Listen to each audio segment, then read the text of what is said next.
రోజుకు ఒక్కసారైనా నవ్వాలి, ఇది చట్టం. అవునా? ఎక్కడ అనుకుంటున్నారా?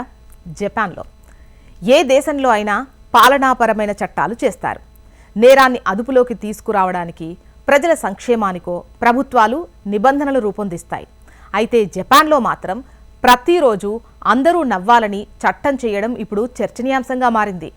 యమగట ప్రిఫెక్చర్ స్థానిక ప్రభుత్వం ప్రతిరోజు అందరూ నవ్వాలంటూ చట్టం తీసుకొచ్చింది.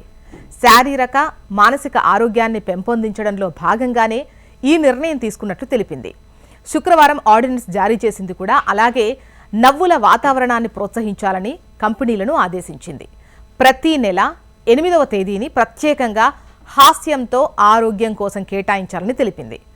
నవ్వు 4 విధాల చేటు ఒకప్పుడు, నవ్వులోనే ఉంది ఆరోగ్యం ఇప్పుడు. అఫ్కోర్స్ ఇతరులను చూసి వెటకారంగా నవ్వే నవ్వు ఎప్పుడూ చేటే అనుకోండి, కానీ ఆనందంగా సంతోష సరదాల నవ్వు ఎప్పుడూ మంచిదే, ఆరోగ్యమే.